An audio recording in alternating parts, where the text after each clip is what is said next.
My name is Connor Silva, and my topic for the video vocab project is atomic structure.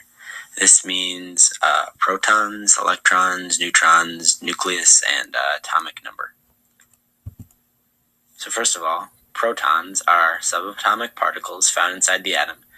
They are positively charged, have a charge of +1. They're located inside the nucleus. We'll talk about that later. They have obviously a very small mass, and they were discovered by Ernest Rutherford in 1911. Neutrons are the other subatomic particle found within the nucleus. They have an almost equally small mass, slightly greater than the proton, but in essence they're pretty much the same. They have a neutral charge of 0, and they were discovered by James Chadwick in 1932. Neutrons determine isotopes of atoms. They can change what atoms are, but that's a different topic. And finally, the last subatomic particle in atoms are the electron. The electron actually are not found inside the nucleus. They orbit the nucleus. Orbit isn't really the right word because they move in sporadic ways that we can predict through the Bohr model, but again, that's a different topic.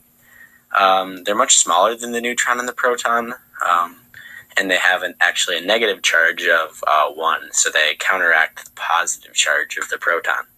They were discovered in 1897 by J.J. Thomson.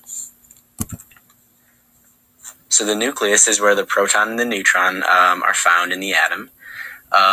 Even though it's a very, very small part of the atom, it contains the majority of the mass.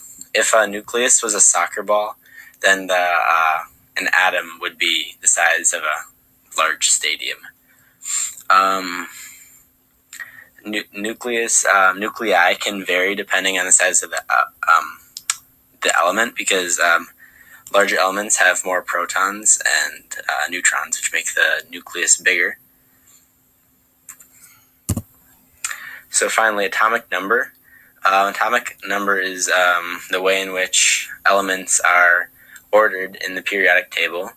Atomic number is actually just the number of protons an element has. The number of protons an element has determines what element it is, and we call this the atomic number. So to recap, let's see what you learned. So where is a neutron located, and what is its charge? If you said that neutrons are located in the nucleus with a charge of 0, then you were correct. Another question. If I told you that carbon had an atomic number of 6, how would you know how many protons a carbon atom had?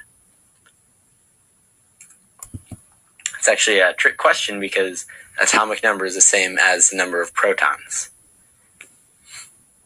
So, to wrap up, that was my presentation on atomic structure.